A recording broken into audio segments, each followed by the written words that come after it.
Hey friends, welcome to Killer Channel. Friends, ఎవరైనా మా ఛానల్ని సబ్స్క్రైబ్ చేసుకోకపోతే సబ్స్క్రైబ్ చేసుకోండి.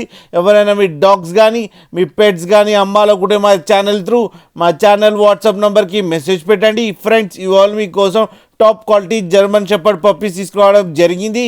ఇది హైదరాబాద్ దగ్గర కొండాపూర్లో అవైలబిలిటీలో ఉంది. అండ్ దీని ఓనర్ ఏం చెప్పారంటే ఇవి ఏజ్ ఏమో 2 months అని చెప్పడం జరిగింది. 3 females and 3 males అవైలబుల్లో ఉన్నాయని చెప్పారు ఫ్రెండ్స్. అండ్ ఈచ్ పప్పీకి మేల్ పప్పీకి ఏమో 22K అండ్ ఫీమేల్ పప్పీకి ఏమో 18K డిమాండ్ చేస్తున్నారు. అండ్ రేట్ స్లైట్గా నెగోషియబుల్ ఉందని చెప్పడం జరిగింది. అండ్ ట్రాన్స్పోర్టేషన్ ఫెసిలిటీ అయితే ఒక 10 kilometers దాకా అయితే ప్రొవైడ్ చేయగలమని కూడా చెప్పడం జరిగింది ఫ్రెండ్స్. అండ్ దీని వ్యాక్సినేషన్స్ అన్నీ అప్ టు డేట్ ఉన్నాయని కూడా చెప్పారు ఫ్రెండ్స్. అండ్ కింద క్రాసింగ్ వీడియో కూడా పెట్టడం జరిగింది, అది కూడా చూడండి ఫ్రెండ్స్. మీకు ఎవరికైనా నచ్చితే టైటిల్లో కాంటాక్ట్ నెంబర్ ఇస్తాను, కాంటాక్ట్ అవ్వండి, మాట్లాడండి, తీసుకోండి ఫ్రెండ్స్. అలాగే ఒక్కసారి డీల్ సెట్ అయిన తర్వాత అన్ని డీటెయిల్స్ బాగా చెక్ చేసిన తర్వాతనే మనీ పంపాలని కోరుకుంటున్నాం ఫ్రెండ్స్. అలాగే మా ఛానల్ని సబ్స్క్రైబ్ చేయడం మాత్రం మర్చిపోకండి ఫ్రెండ్స్.